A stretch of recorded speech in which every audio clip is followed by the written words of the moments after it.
Civil dress میں آ گئے کہ اسلام میں چونکہ سادگی ہے. اب باپ کہہ رہا ہے بیٹا شیروانی پہن لے, چل تو 3 پیس سوٹ نہیں پہنتا, شیروانی تو پہن. دولہا تو کہہ رہے ابا اسلام میں سادگی سے شادی کا حکم ہے. تو مجھے بتایا, میں نے کہا اس کو دھوتی بنیان دے دو, دھوتی بنیان دے دو, اس میں آئے گا. یہ دلہن والے خود ہی ہوشیار ہو جائیں گے کہ یہ داماد بنانے کے قابل ہے یا. او بھائی سادگی کا یہ مطلب تھوڑی ہے. دولہا ہے تو پتہ تو چلے کہ قاضی کنفیوز ہو رہا ہے بھائی آپ میں سے دولہا کون ہے. ایسا بھی ہوتا ہے بعض دفعہ, میں تو بھائی کئی نکاح پڑھایا نا میں نے, ایسا بعض دفعہ ہوا ہے کہ دولہا سے زیادہ ڈریسنگ ان کی تھی جو دولہا کے ساتھ آئے ہوئے. اللہ کی قسم میں کنفیوز ہو گیا, میں نے کہا شاید یہ دولہا ہے. میں تو قبولوانے لگا تھا اور وہ بھی گھننا بن کے نا ہاں ہاں ہاں کر رہا ہے بیٹھا ہوا.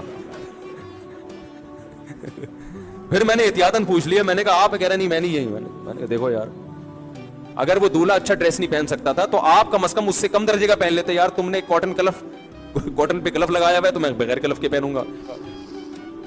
تو یہ وہ مضبوطی نہیں ہے دین پہ, بلکہ یہ علم نہ ہونے کا نتیجہ ہے. دنیا کی محبت میں, لیکن اصل میں اللہ چاہتا ہے ایسی محبت کرو مجھ سے, کشتیاں جلا دو, اس کے بغیر دین پر چلنا ممکن نہیں ہے. اگر یہ کہو گے بیگم بھی خوش رہے, ابا بھی خوش رہے, اماں بھی خوش رہے, پڑوسی بھی خوش رہے, باس بھی خوش رہے اور میرا دل بھی خوش رہے, کوئی بھی خوش نہیں ہوگا. اور اللہ کی ناراضی کا عذاب الگ. ایک دفعہ کشتیاں جلا دے ایسی کی تیسی, لٹکے ہوئے آدمی کو دنیا میں کبھی سکون نہیں ملتا. ایسی کی تیسی جاؤ, جس نے جو بولنا ہے بول دے.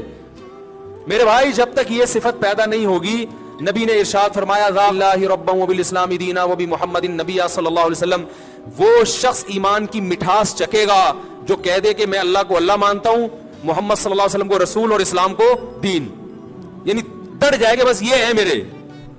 تو جب تک یہ کیفیت پیدا نہیں ہوگی, آپ نے فرمایا اسلام کی مٹھاس محسوس نہیں ہوگی. پتا چلا اسلام میٹھا مذہب ہے. یہ جو میٹھے میٹھے مدینہ کرتے ہیں ایسے تھوڑی کرتے ہیں, یہیں سے تو لیا ہے انہوں نے. اسلام میٹھا مذہب ہے, اس کا ذائقہ ہے, مزہ ہے اس میں, لطف ہے. لیکن یہ لطف اس کو حاصل ہوگا تو کشتیاں جلا کے اسلام کی طرف آئے گا, نہ ادھر کا رہے گا نہ ادھر کا رہے گا. تو بیچ کا آدمی صحیح نہیں ہوتا, وہ آدمی ہوتا ہی نہیں تو صحیح کہاں سے ہوگا. جو بیچ کا ہے وہ آدمی ہوتا ہے. تو عجیب حساب ہے. تو آج 99% مسلمان جو ہے وہ اسی لٹکی ہوئی پوزیشن میں ہے.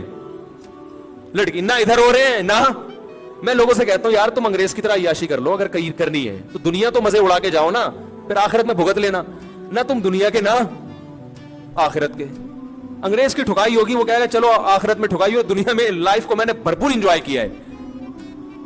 آپ کہو گے اللہ جمعے کی نماز تو پڑھتا تھا پھر بھی چترول لگ رہے ہیں میرے ہے بھائی. تو اللہ کہے گا صرف جمعہ تھوڑی تھا, فجر بھی تھی, ظہر بھی تھی, عصر بھی تھی. آپ کہیں گے اللہ میں نے کم از کم زنا تو نہیں کیا.